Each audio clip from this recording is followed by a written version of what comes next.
Bienvenue dans cette leçon du cours d'économie du sol et de l'immobilier consacrée à une méthode archi-classique de détermination du prix foncier. C'est une méthode qui se passe de calculs financiers. Il n'est même pas nécessaire d'invoquer des hypothèses d'arbitrage ou même de rationalité. C'est une méthode qui permet rapidement de comprendre la diversité des prix fonciers. En une phrase, cette méthode nous dit que le prix du terrain est égal, ou plutôt dépend, du prix immobilier qui peut être réalisé en construisant sur ce terrain ce qui lui donne le plus de valeur. Pour illustrer la diversité des prix fonciers, je vous montre là deux annonces parues début novembre 2015. Des annonces pour des terrains nus, des terrains sur lesquels on peut construire, des terrains à bâtir, qui sont situés les deux à proximité du lac Léman en Suisse. Le premier terrain, c'est une parcelle de 1294 mètres carrés qui est mise en vente au prix de 1 350 000 francs suisses. Ce prix rapporté à la surface correspond à un prix unitaire de 1043 francs suisses par mètre carré. En même temps était proposé un terrain un peu plus petit, mais quand même 1084 mètres carrés, proposé pour 346 560 francs. Donc, en divisant ce prix par la surface, ça nous fait un prix du mètre carré de 320 francs par mètre carré. La différence, bien sûr, c'est que ces deux terrains ne sont pas situés au même endroit. Le premier se situe à Belmont-sur-Lausanne, le deuxième à Olon. Et je vais vous expliquer qu'est-ce que ça implique. On voit ça sur cette carte de la région justement du lac Léman. Le premier terrain à Belmont-sur-Lausanne se trouve à proximité immédiate de Lausanne, la grande ville de la région, avec une situation assez privilégiée, vu qu'il y a un magnifique dégagement sur le lac Léman. Alors que le deuxième terrain, à Olon, se trouve ici dans l'entrée de la vallée du Rhône, la vallée suisse du Rhône.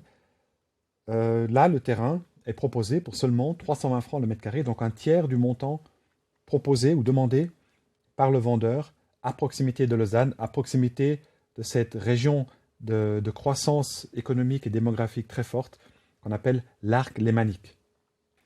Alors la situation géographique explique bien sûr une grande partie de la diversité des prix fonciers, mais elle n'explique pas tout. Je reprends ici le terrain qu'on a vu précédemment, donc les 346 560 francs pour 1084 mètres carrés, soit 320 francs du mètre carré. En même temps a été proposé un autre terrain dans la même commune de Olon, dans le canton de Vaud, un terrain qui est légèrement plus petit, de 1008 mètres carrés, mais sensiblement plus cher. Ce prix divisé par la surface nous donne un prix du mètre carré de 575 francs. Donc, une diversité quand même assez importante pour deux terrains situés dans la même commune, donc même situation géographique si on veut. On parle parfois de macro-situation.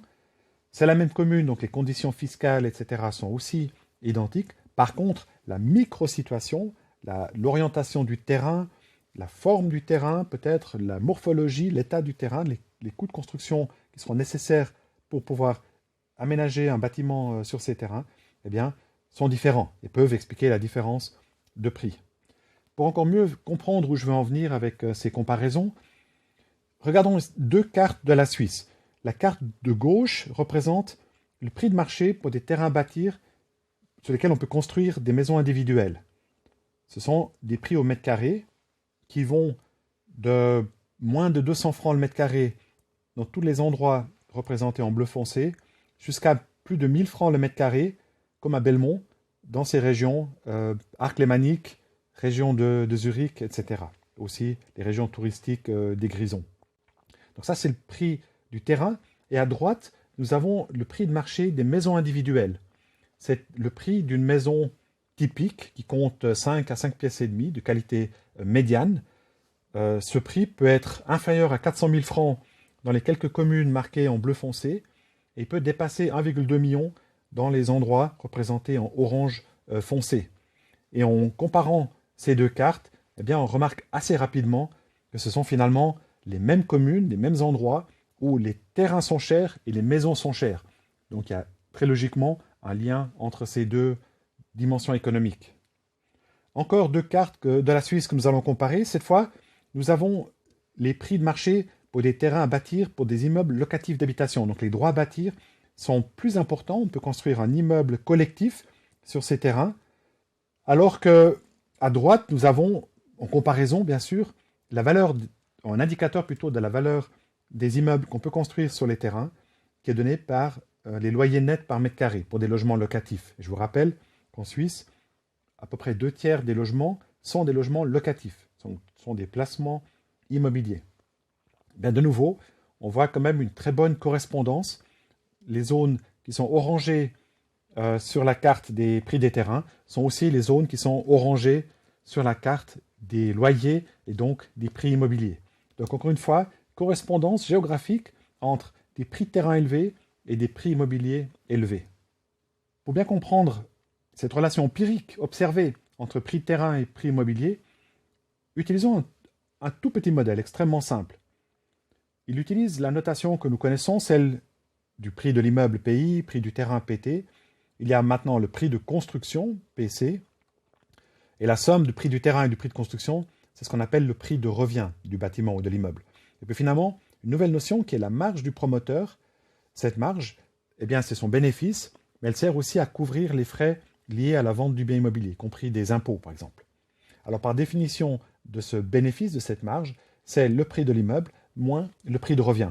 Et si je réorganise ces termes, eh bien, je peux exprimer le prix du terrain, ce que nous recherchons, à partir du prix immobilier, en déduisant la marge et le prix de construction. Et on appelle ce calcul, cette formule, on appelle ça le compte à rebours du promoteur, ou parfois aussi le bilan promoteur, ou encore la méthode de récupération foncière.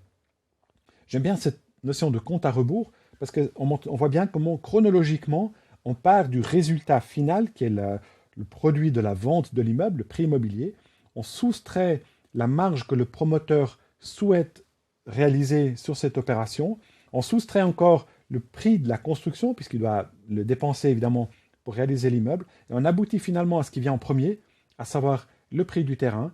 On trouve donc une sorte de prix maximum que le promoteur peut payer pour le terrain, pour qu'ensuite, en ajoutant le prix de construction et en vendant l'immeuble au prix PI, il réalise la marge visée M. Alors cette méthode, elle est utilisée ici pour expliquer le prix du terrain à partir du prix de l'immeuble, mais elle est de portée bien plus générale. Elle peut être utilisée aussi pour estimer, par exemple, le prix d'un immeuble qui serait fortement délabré, qui aurait besoin d'une rénovation lourde, d'une rénovation importante. Dans ce cas-là, on estimerait le prix de marché de l'immeuble rénové, puis on soustrait la marge de l'opérateur et on soustrait le coût des travaux pour aboutir au montant maximum que cet opérateur peut payer pour l'immeuble délabré. Dans cette leçon, nous avons découvert la diversité des prix fonciers. Nous avons vu des cartes qui montrent que le prix du terrain peut varier du simple au triple ou bien au quadruple selon la situation géographique. Et ce n'est pas aléatoire.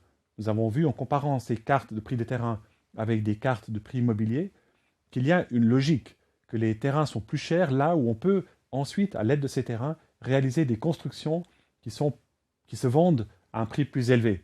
Et ce sont en général des constructions qui sont situées dans des endroits à forte activité économique, à forte croissance démographique.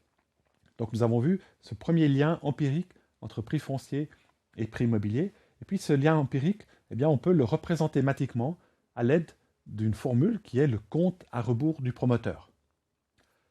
Dans la prochaine leçon, nous allons procéder à une analyse plus fine de ce compte à rebours que je vais appeler méthode par déduction. Je vous remercie d'avoir suivi cette leçon et je me réjouis de vous retrouver dans la prochaine.